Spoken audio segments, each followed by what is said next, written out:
Adolf Hitler reportedly said on his deathbed, "My spirit will rise from the grave and the world will see I was right." Pretty chilling words, right? Well, today in this deep dive explainer, we're going to unpack a highly detailed documentary that makes some heavy claims and questions a massive systemic truth about our history. Now, to be absolutely clear up front, we aren't here to justify anyone's actions. We're strictly and neutrally analyzing the historical claims presented in this documentary. Okay, let's dive right into this. If you look closely at the pages of history, a fundamental question pops up.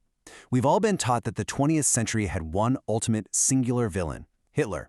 But the source material raises a really unsettling question. Was Hitler truly the only villain? Or is there another reality behind this universally accepted truth that's been deliberately ignored? The Holocaust, World War II, anti-Semitism, millions of innocent lives lost.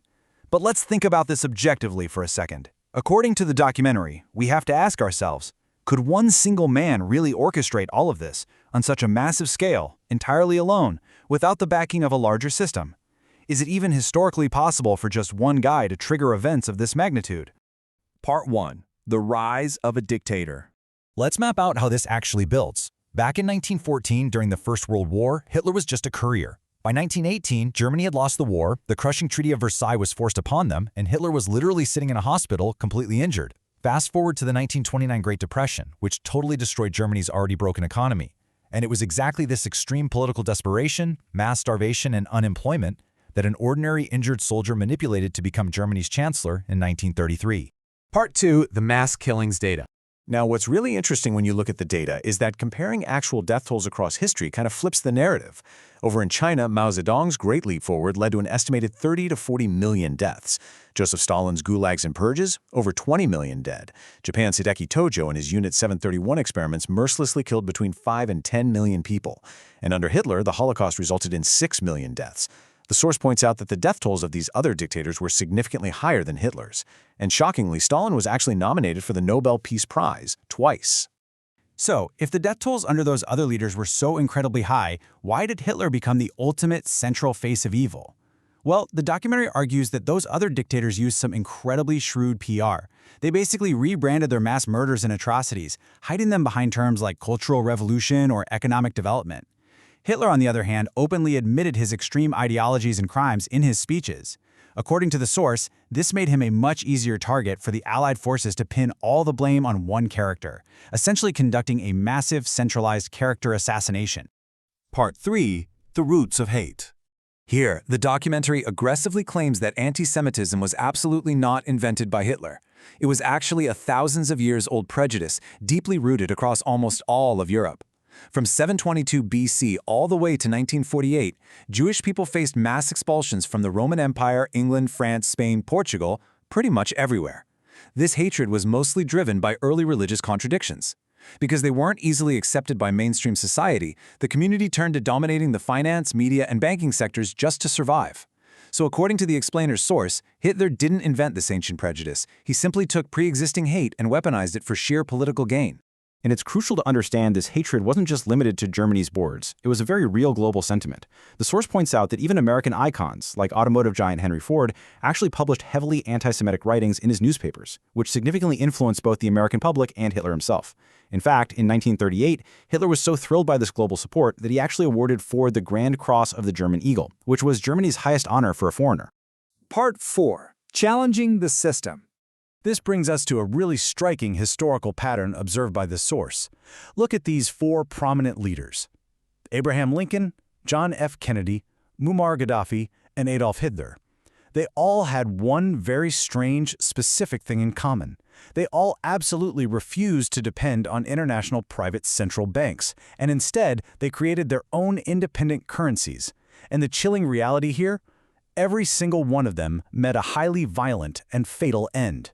The documentary poses a massive conspiracy theory here. Is a violent end the ultimate, unavoidable consequence of challenging international private bankers? Because that is precisely what Hitler did. He literally locked down Germany's central banks. Instead of taking on massive international loans, he bypassed the private international banks entirely and created an independent financial system using something called Mayfo bills. By using these bills, Germany started completely rebuilding its internal infrastructure without having to rely on private global banking. So the crucial point is, what was the impact of this alternative system? Well, by bypassing the bankers, Germany's unemployment rate, which had been sitting at a catastrophic 30% due to the Great Depression, plummeted to just 2% in only 5 years. Naturally, their GDP and infrastructure skyrocketed. Part 5. A shared global evil. Now, think back to the 1918 Treaty of Versailles. This agreement essentially stripped a completely defeated nation of its gold reserves, its military capabilities, its borders, and most importantly, its dignity. The documentary argues that this colonial-style looting, combined with the crushing economic and psychological weight of the treaty, created an incredibly desperate populace. These were people who were so broken they were willing to follow an extremist just to pull themselves out of the humiliation. And this brilliantly illustrates the documentary's core argument. World War II wasn't just the doing of one man. It was a massive, collective, geopolitical failure. Everyone was complicit. Look at the corporations. Top companies like IBM, Ford, BMW, and Volkswagen made massive profits working with these brutal regimes. Then you had England's policy of appeasement. By signing the Munich Agreement, they basically gave Hitler a free pass to expand. Meanwhile, the other Allied and Axis nations were hardly innocent. Japan was violently invading China. Italy was invading Africa. And the Soviet Union? They secretly signed the Molotov-Ribbentrop Pact with Hitler so they could just casually divide Poland between them. Literally, everyone was playing a very dirty geopolitical game. Now, I need to reiterate that this explainer is maintaining a strictly neutral stance. Exploring the systemic complicity isn't about minimizing Hitler's horrific atrocities. In fact, the source points out a powerful detail.